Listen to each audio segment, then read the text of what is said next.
Inihahanda na ang reklamo laban sa mga nagkanlong kay Pastor Apollo Kibuloy noong siya'y hinahanap ng pulisya. Tukoy na rin daw ng PNP ang ilang membro ng tinatawag na Angels of Death na anila'y posibleng isang armadong grupo ni Kibuloy. Balita hatid ni Marisol Abduraman. Naging pahirapan ang operasyon ng pulisya sa compound ng Kingdom of Jesus Christ kung saan mahigit 2 linggong hinanap si Pastor Apollo Kibuloy. Ang ilang posible umanong tumulong sa kanya noon, pinaghahandaan ng sampahan ng reklamong obstruction of justice ng PNP. Particularly doon po sa pinaniniwalaan natin na nagkanlong po dito kay Pastor Kibuloy magmula po nung naglunsad po tayo ng police operation. May mga pangalan na raw ang Special Investigation Team na binuo ng PNP ng mga sasampahan.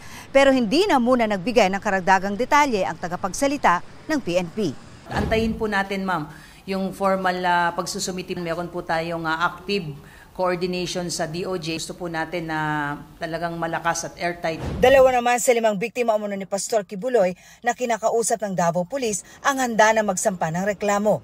Ayon sa PNP, may pattern of abuse sa mga biktima. Halos pareho ang kwento in terms ng paano sila pinangakuan na supposedly ay papag-aralin, sila ay aalagaan, and yet, yun nga, as early as 12, 13 years old ay inumpisahan na yung paggamit sa kanila. At marami pa umunong batang biktima sa loob ng KOJC compound, kaya pinag-iisipan ng PNP ang pagkasa ng rescue operation.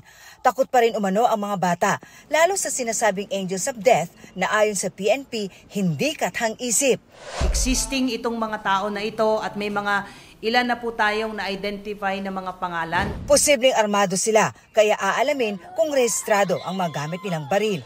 We will be requesting the Firearms Explosive Office for the revocation po ng kanilang LTAP at firearms registration po. Samantala, natapos na ang ginawang medical assessment ng PNP kay Kibuloy na iniutos ng korte, kasunod ng hiling ng kampo ng pastor na hospital arrest. Isusumiti po muna po yan sa korte na kung saan yun po mismo ang korte ang nag-order po na mag-conduct po ng medical assessment. We will be submitting po yung findings po ng PNP General Hospital. Gate ng PNP, walang VIP treatment sa pastor na ang hiling lang ay mga pagkaing hindi mamantika dahil umiinom ng mga maintenance na gamot.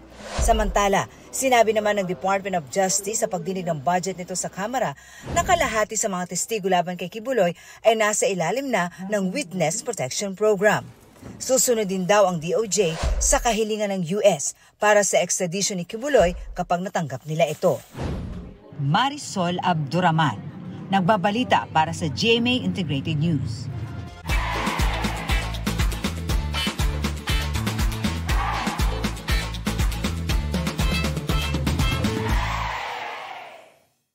Kapuso, alamin ang maiinit na balita. Bisitahin at mag-subscribe sa GMA Integrated News sa YouTube.